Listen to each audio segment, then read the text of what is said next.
de la guerre. C'était tout de même intéressant de savoir ce que la population française pensait de la guerre.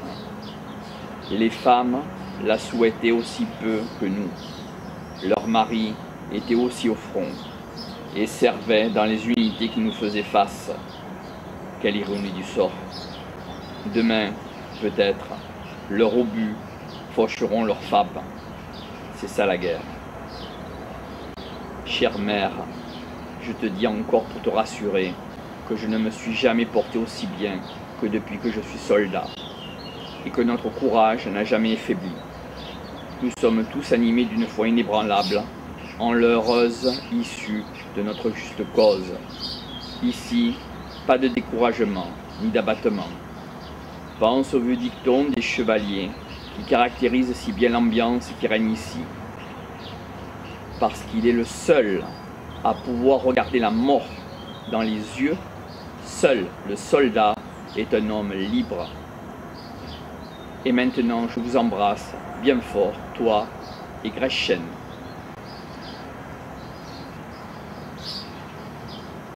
Lettre et carnet du front, 1914-1918.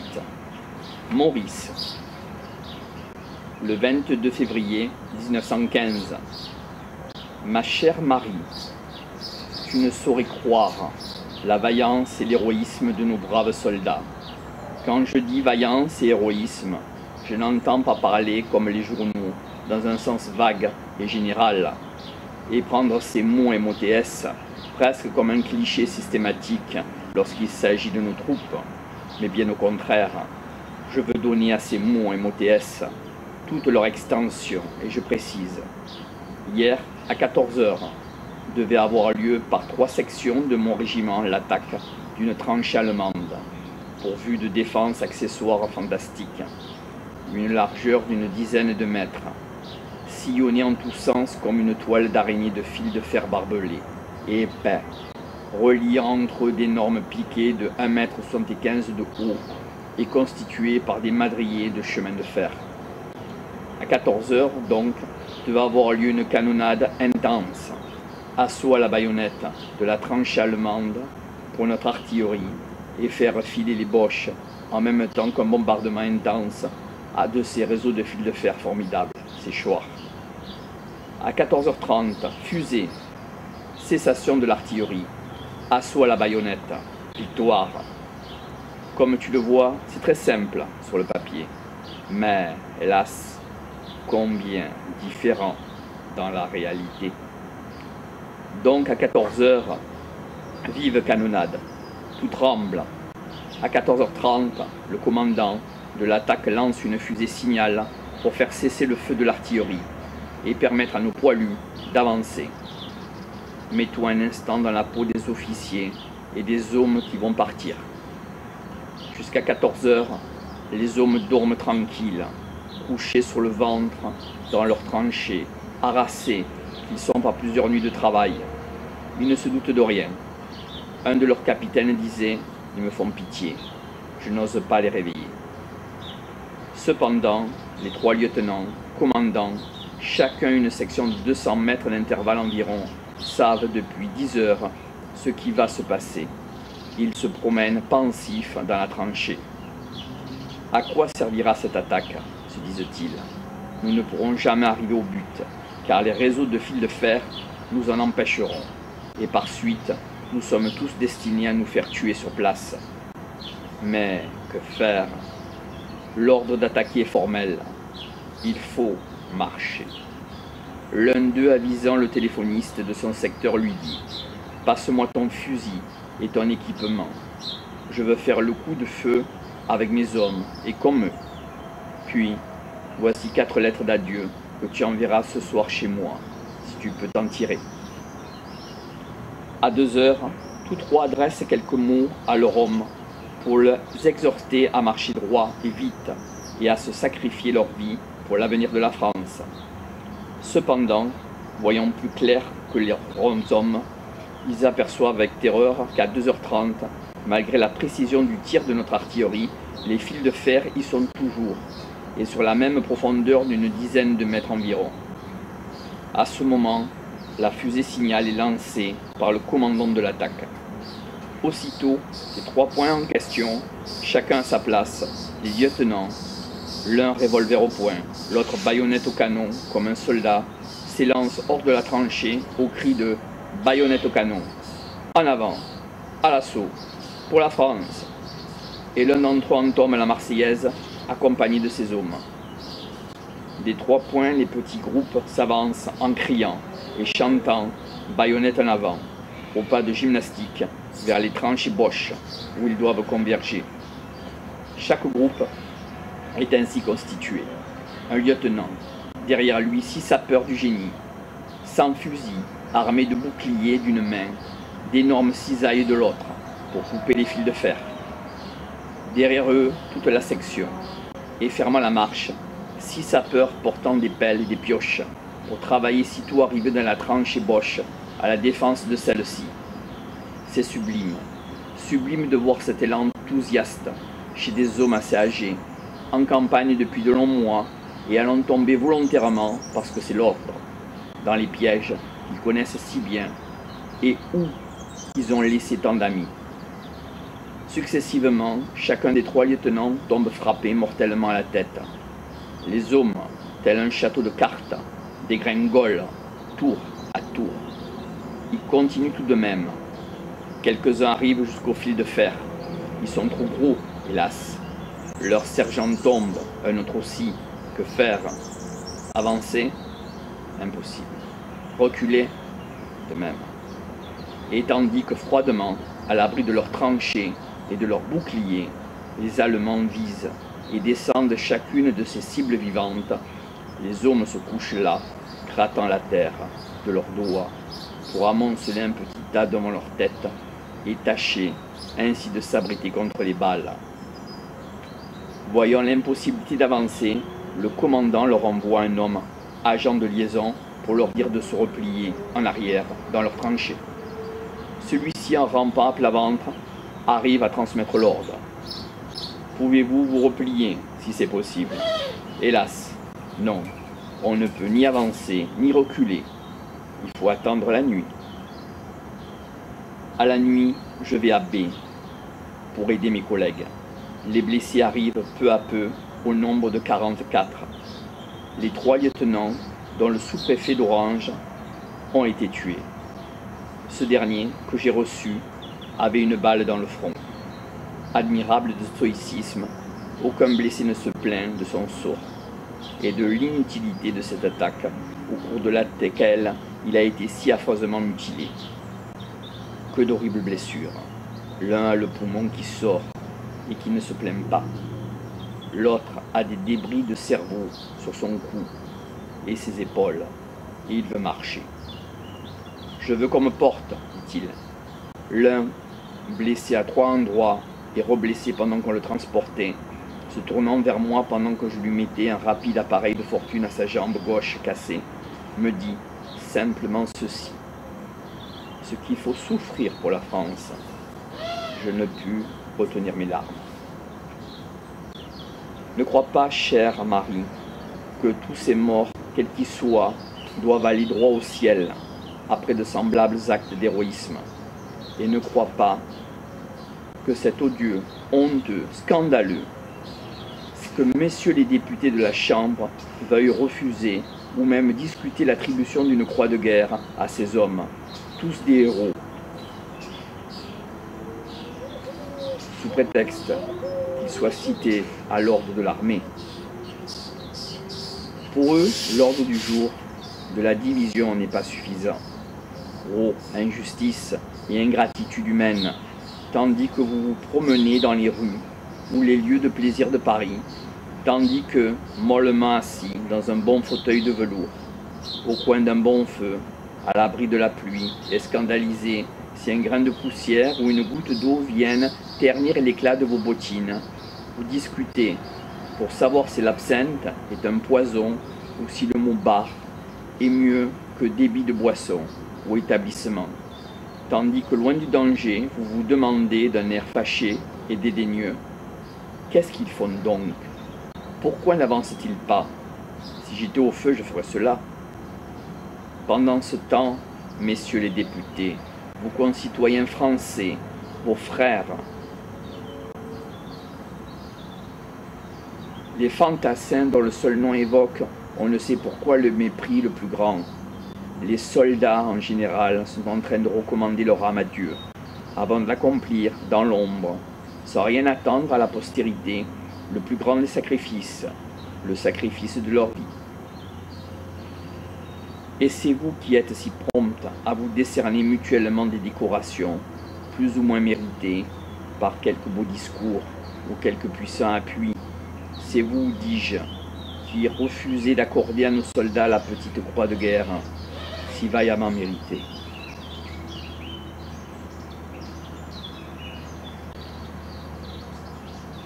Bien petit dédommagement, en vérité, pour une jambe ou un bras de moins, qu'un petit morceau de métal suspendu à un ruban quelconque, mais ce sera pourtant tout ce qui restera dans quelques années d'ici pour rappeler la conduite sublime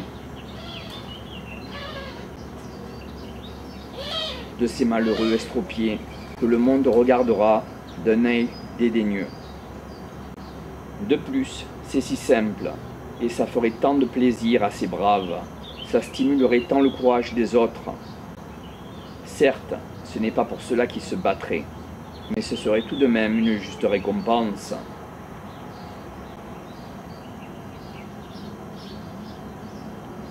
Alors que nos ennemis distribuent à tort et à travers des croix de fer, de cuivre ou de bronze, nous nous montrerions si parcimonieux. Excuse mon bavardage, ma chère Marie, mais je suis écœuré de toutes ces discussions à la chambre. Et que penser, tant pis si la censure arrête ma lettre. Je ne cite d'ailleurs pas de nom. Que penser de certains chefs qui lancent des hommes sur un obstacle insurmontable, les vouant ainsi à une mort presque certaine, et qui semblent jouer avec eux, comme on joue aux échecs, avec comme enjeu de la patrie, s'ils gagnent un galon de plus. Ne te scandalise pas, ma chère Marie.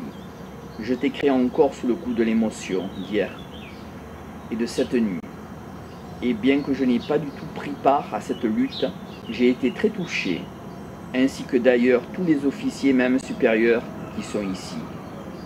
L'un d'eux ce matin en pleurait de rage et de pitié. Ne crois-tu pas d'ailleurs que mon moral soit atteint le moins du monde? Il est excellent.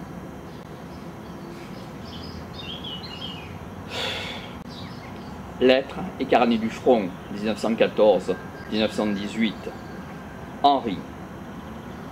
27 septembre 1915. Cher père, ta lettre m'est arrivée dimanche, et je te remercie, mon cher papa, de la tendre et de l'ingénieuse affection avec laquelle tu essayes de me donner le plus ingrat des courages, celui de n'être qu'un pauvre malade inutile, à l'heure où mes frères sont en danger et où de grandes choses glorieuses s'accomplissent. Les souvenirs de l'an passé ne sont point faits pour me rendre patient. J'ai connu la joie héroïque de se battre, de remonter la route victorieuse. C'est ce qui me donne le mortel regret d'être ici. Mais je tâche d'oublier ces nobles heures et de m'oublier pour ne sentir que la joie, presque l'ivresse, de nos derniers communiqués. Je suis comme mort de moi. Je ris et je trinque avec mes compagnons de maladie. Nous chantons ensemble la Marseillaise. 10 000 puis 20 000 prisonniers. Notre terre requise. Notre terre reconquise. Tout ce cliquetis me donne la fièvre et m'ôte le sommeil. Et Dieu me garde de faire le poète quand j'écris à mon père. Mais je sens tout ce qu'il y a de la France qui se lève en moi.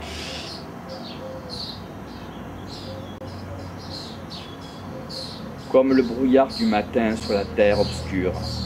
Et jamais je n'ai éprouvé un sentiment si vif, si passionné et si délicieux d'être un homme de mon pays. Pourquoi? Pourquoi suis-je ici, loin de la bataille? Mon vieux régiment est au cœur de la fête, du côté de Mesnil, et déjà, il paraît qu'il y a bravement fait son devoir. On cite des blessés et des morts, Mon cœur est là-bas avec eux. Et j'envie Marcel, qui est dans la mêlée, et Charles, qui est dans le canon. Parle-moi d'eux dès que tu auras de leurs nouvelles. Je sais trop qu'ils ne sont pas moins en danger qu'à l'honneur.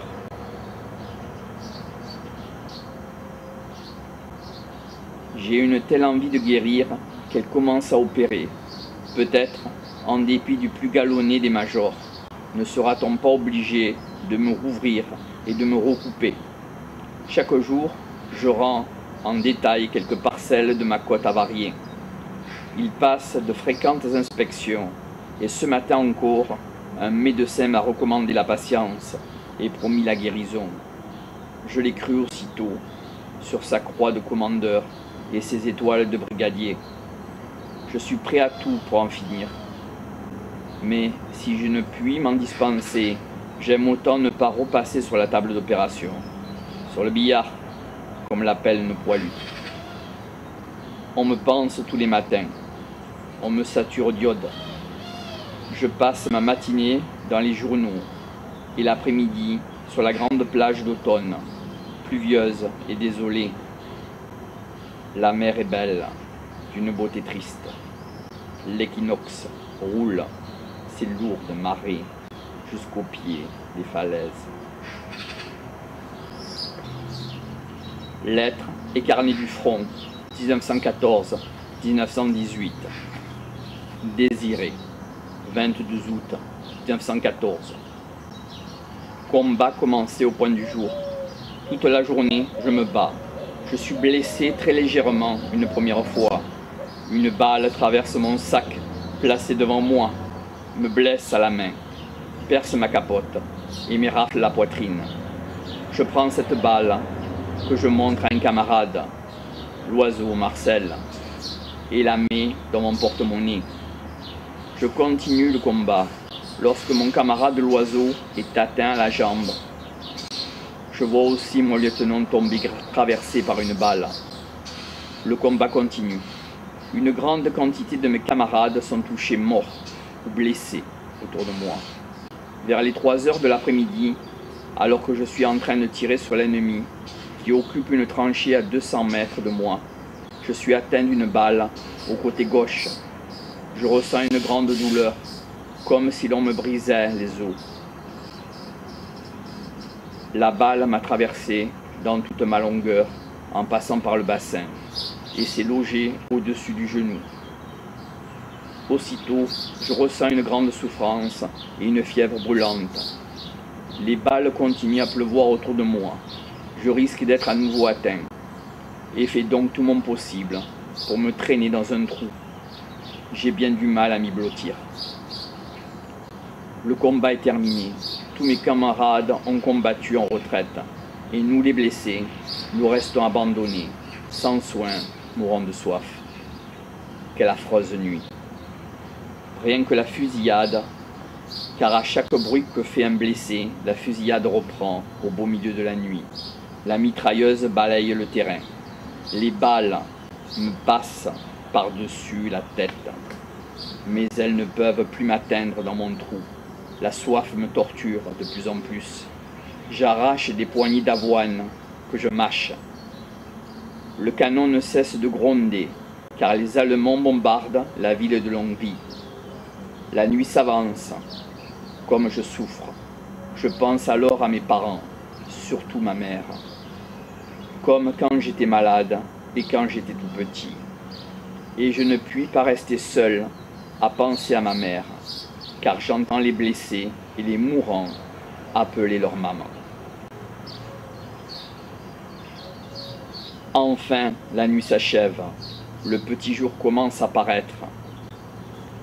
Soudain, j'entends le pas des chevaux. Et un peu après, je distingue 2 cavaliers allemands. Ils sont à 400 mètres de moi. Plusieurs blessés les appellent et leur demandent à boire.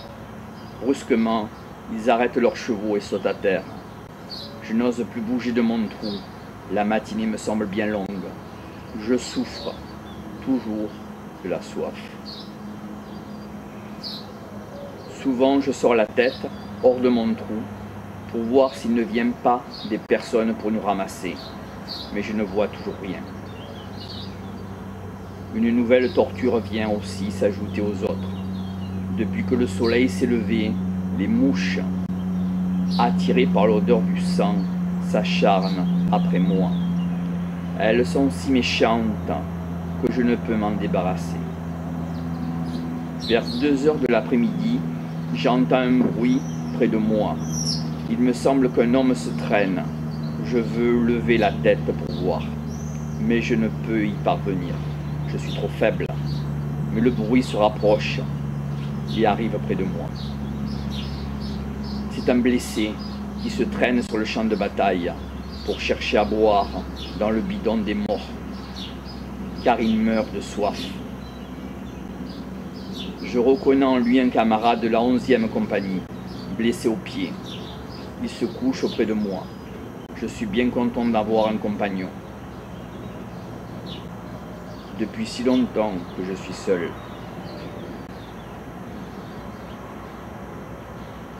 Il me raconte qu'il a assisté au tir du point du jour. Il en est encore épouvanté. Nous passons ensemble plusieurs heures, quand soudain mon camarade me dit qu'il voit plusieurs personnes. Il se met à genoux et il appelle de toutes ses forces. Elles ont entendu et viennent à nous. Ce sont des jeunes filles de la Croix-Rouge et 2 infirmières emportent mon camarade. Les jeunes filles me prennent par les bras et les jambes et veulent m'emporter. Mais les coups de feu éclatent, car ils ne veulent pas que les infirmières me ramassent. Comme je crains de les voir blessés, je les prie de m'abandonner. Mais elles ne veulent pas. Elles m'emportent. Quelques minutes après, je suis en sûreté, à l'entrée de Longueville. L'homme installe dans une automobile qui m'emporte à l'asile Malam, qui est un orphelinat à plusieurs salles qui ont été aménagées pour recevoir et soigner des blessés. Une bonne sœur me fait mon pansement avec beaucoup de soin.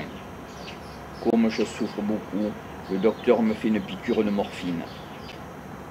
Un prêtre aussi vient m'encourager. Je passe une bien mauvaise nuit. Le canon ne cesse de gronder, et les obus qui éclatent très près me font bien souffrir.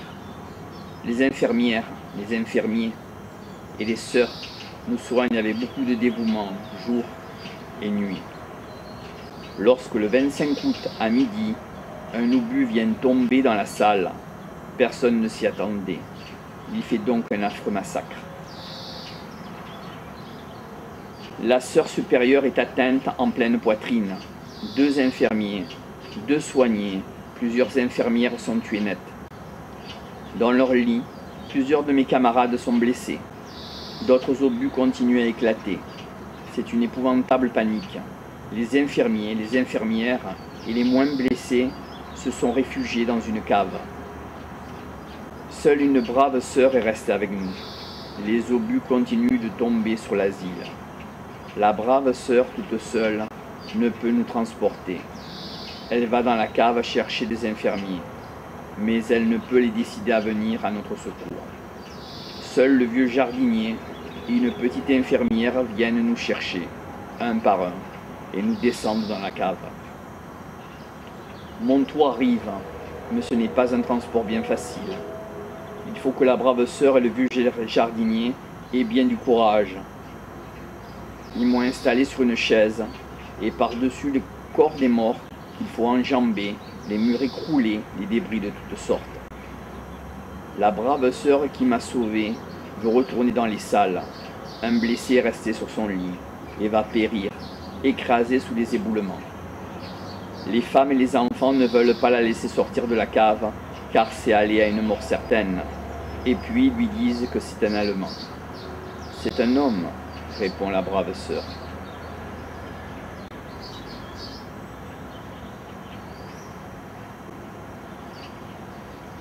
Et elle sort, suivie du vieux jardinier. Quelques instants après, elle redescend. Elle porte courageusement avec le jardinier son lourd fardeau. Le malheureux est sauvé. Mais il était temps, car tout croule au-dessus de nous. Une minute de plus, la brave sœur et le vieux jardinier étaient victimes de leur dévouement. Pendant plusieurs heures, qui nous semblent des siècles, nous restons dans cette cave, qui heureusement pour nous est très solide. L'on entend la prière, car dans ce véritable tombeau, tout le monde prie. Ma blessure me fait souffrir, car le transport m'a fait bien du mal. Je vois que tous mes camarades souffrent beaucoup aussi, car la fumée de la poudre vient par moments asphyxier à l'envie. Sur le soir, l'on nous apprend une horrible nouvelle. Au-dessus de nous, l'asile brûle. Les obus ont mis le feu. C'est un véritable brasier. Puis le feu tombe par les soupirous et enflamme la paille sur laquelle nous sommes couchés. Alors, c'est un véritable sauve-qui-peut. Les femmes, les enfants, les vieillards et les moins blessés se sont enfuis. Et moi, qui ne peux faire un mouvement, je reste abandonné avec plusieurs de mes camarades. Le feu se rapproche de nous. Alors, je me traîne jusqu'au bas des marches. Mais quelle souffrance j'ai endurée. Je crache du sang à pleine bouche. Enfin, plusieurs hommes et des soldats arrivent. Un jeune homme me charge sur son dos et me sort du brasier avec bien des difficultés. Car l'entrée est à moitié obstruée par les décombres, tout embrasés. Enfin, nous voilà sortis. Nous sommes à 100 mètres, à peu près, de l'asile, tout en flammes, lorsqu'un obus passe au-dessus de nos têtes en sifflant et va éclater devant l'asile. L'explosion a fait rouler mon sauveteur, qui se relève et s'enfuit malgré mes supplications de m'emporter. Mais il n'entend rien.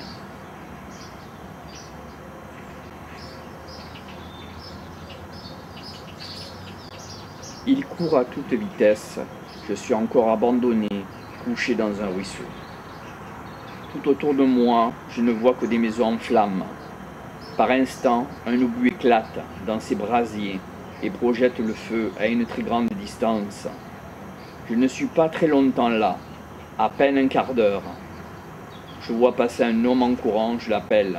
Il vient à moi, me charge sur ses épaules et m'emporte. L'hôtel où m'a apporté ce brave est un hôtel thermal transformé en ambulance de la Croix-Rouge. Là, plusieurs obus sont tombés. Donc tous les blessés sont dans des caves. L'on m'installe dans un bon lit, dans une grande salle où sont déjà une dizaine de mes camarades, car il n'y a plus de place dans les caves.